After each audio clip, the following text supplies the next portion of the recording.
Hello. Welcome to the light beam classes.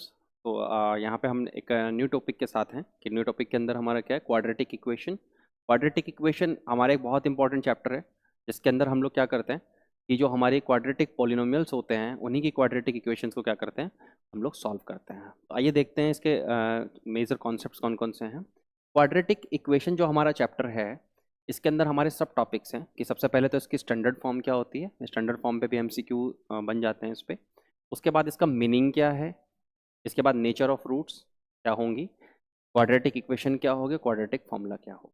तो यहाँ पे जब हम लोग क्वाड्रेटिक इक्वेशन को समझते हैं तो क्वाड्रेटिक इक्वेशन के अंदर जो बेसिक टर्म है that is a x square plus b x plus सी।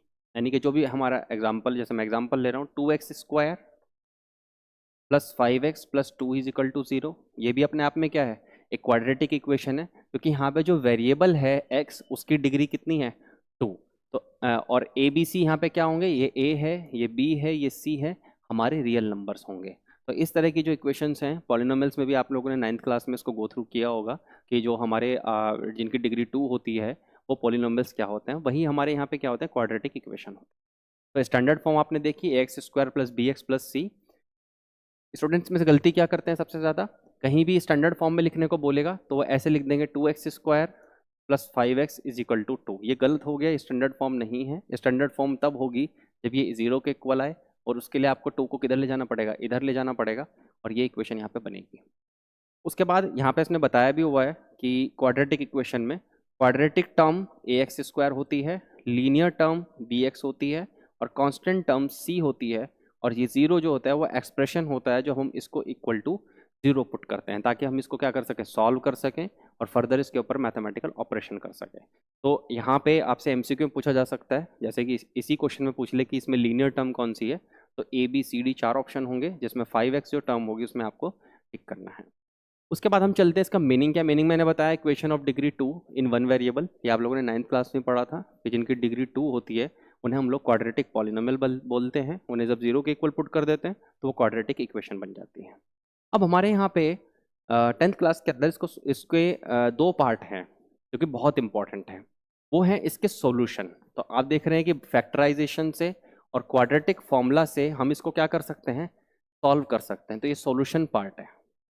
उसके बाद हम ये भी जानने की कोशिश करते हैं कि जो रूट्स होती हैं किसी भी पॉलिनोमियल की या इक्वेशन की, रूट्स क्या होती हैं, वो वैल्यूज होती हैं कि जो उसमें अंदर पुट की जाएं तो वो क्या होगा कि वो पूरा का पूरा पॉलिनोमियल जीरो हो जाएगा।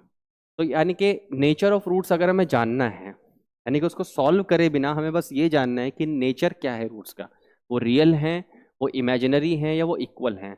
तो हम इस इक्वेशन में, क्योंकि हम देख रहे हैं ये इक्वेशन है ax² plus b x plus c, तो हम इसमें डिस्क्रिमिनेंट निकालते हैं जिसकी वैल्यू होती है b² माइनस 4ac।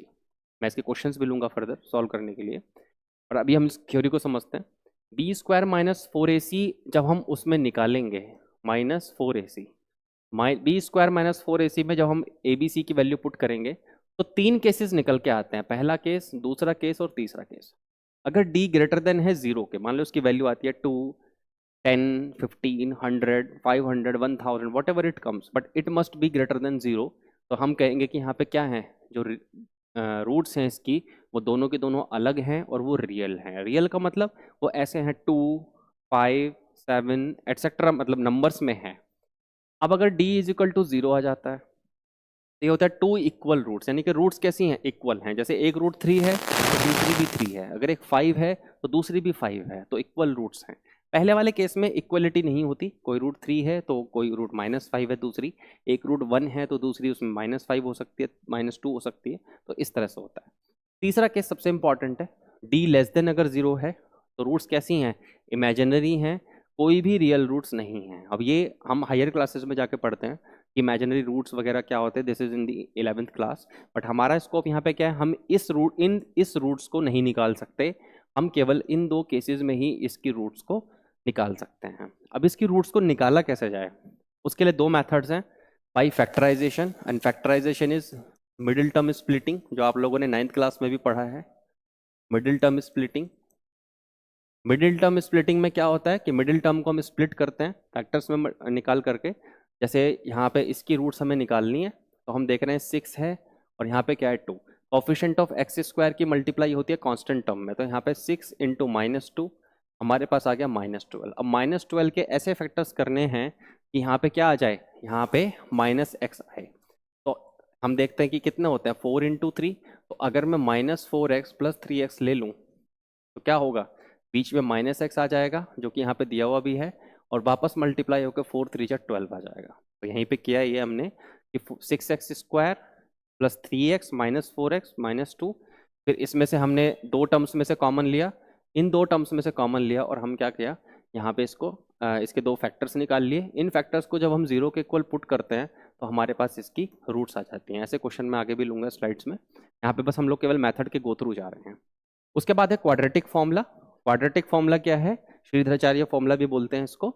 इसके अंदर क्या है कि किसी भी क्वाड्रेटिक इक्वेशन की अगर आपको रूट्स निकालनी है तो उसका फॉर्मूला है, ये क्वाड्रेटिक इक्वेशन है x square plus b x plus c, और उसकी अगर हमें रूट्स निकालनी है तो formula minus b plus minus under root b square minus 4ac, जो यहाँ पे आपका डिस्क्रिमिनेंट है वही।